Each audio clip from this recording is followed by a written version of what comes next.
Imagine a monster who didn't just hunt in the shadows, but forced the world to watch. He mocked the police, controlled the media, and left a nation paralyzed in fear. This is not just an unsolved case, it's the story of the perfect phantom. In the late 1960s, Northern California was defined by cultural revolution, peace, and freedom. But that era of innocence was brutally shattered by a nameless shadow. A killer who chose his victims almost at random, yet orchestrated his psychological warfare with chilling, terrifying precision. He didn't just want blood, he demanded absolute attention.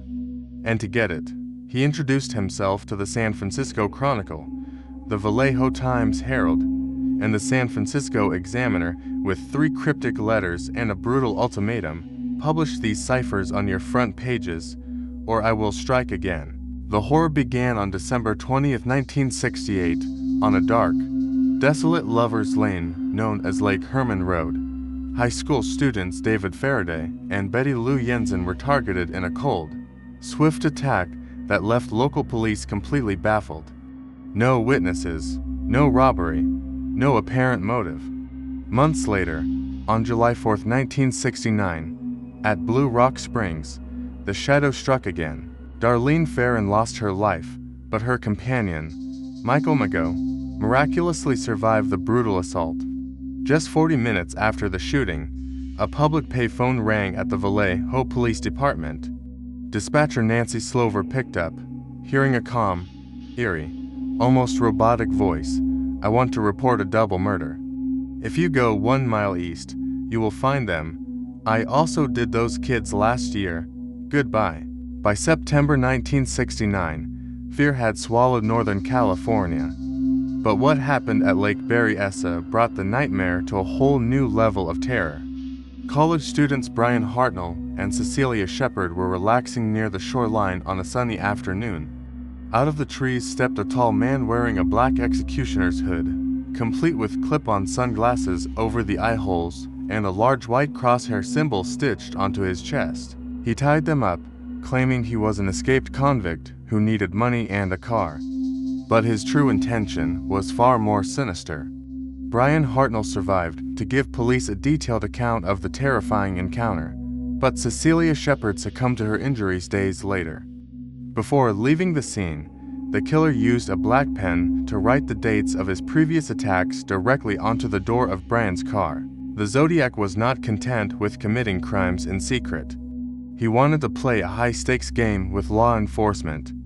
He sent complex cryptograms divided into 3 parts to local newspapers, claiming that inside the codes lay his true identity. The FBI, military intelligence, and top cryptographers scrambled to break the code. Yet, it wasn't federal agents who cracked it, it was a high school history teacher named Donald Hardin and his wife, Betty Hardin. Working late into the night at their kitchen table, they decoded the infamous Z408 cipher. But instead of a name, they uncovered a dark window into a twisted mind. The message began, "I like killing people because IT is so much fun. IT is more fun than killing wild game in the forest because man is the most dangerous animal of all."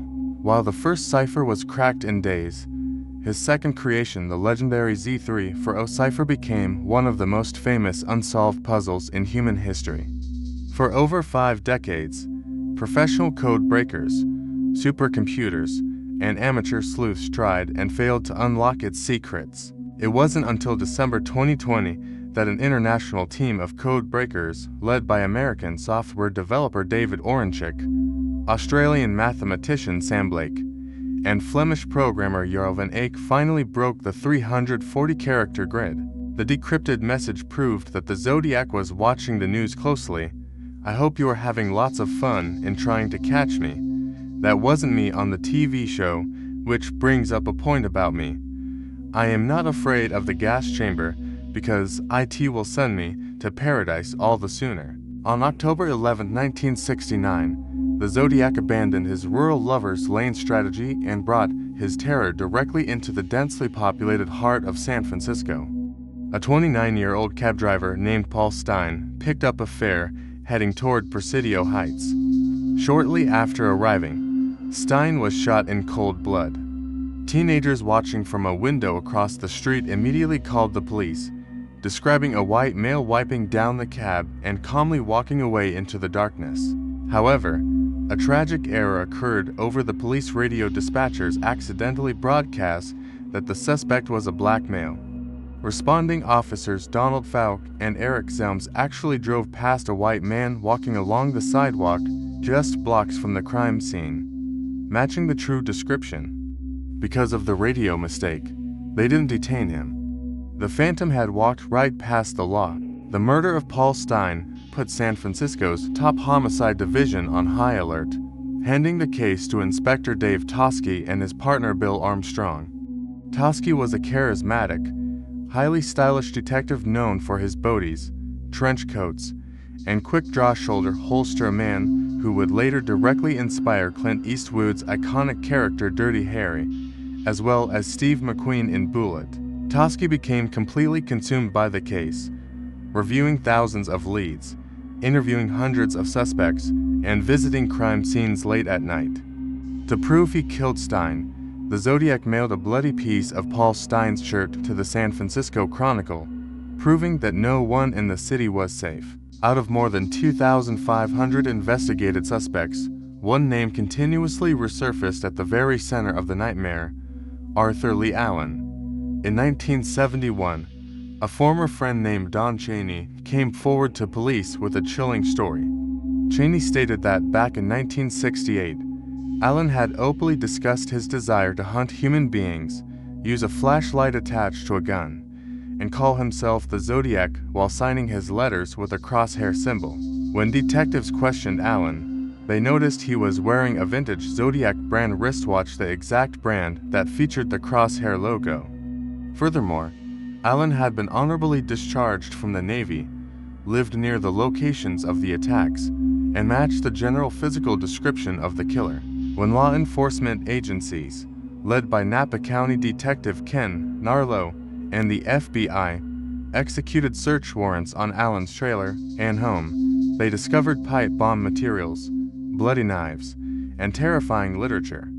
Yet, every time investigators thought they had their man, forensic science threw a wall in their path. Allen's handwriting did not match the handwriting on the Zodiac letters. His fingerprints didn't match the prints found on Paul Stein's cab. Years later, partial DNA extracted from the back of the envelope stamps also failed to match Allen. In August 1992, just as prosecutors were gathering strength for a potential indictment, Arthur Leigh Allen died of a heart attack at age 58, taking whatever secrets he possessed straight to his grave. Decades have passed since Paul Stein was taken in San Francisco. Inspector Dave Toschi passed away in 2018, having never closed the file that defined his life's work. David, Betty Lou, Darlene, Cecilia, and Paul deserve justice. But the Zodiac managed to accomplish what few monsters ever do. He stepped out of real life and into American folklore, remaining a terrifying, immortal phantom that the law could never unmask. Was Arthur Leigh Allen the true face behind the mask, or did the real killer walk among us undetected, taking his identity to the grave? He stepped out of real life and into American folklore, remaining a terrifying, immortal phantom that the law could never unmask. Was Arthur Leigh Allen the true face behind the mask, or did the real killer walk among us undetected, taking his identity to the grave?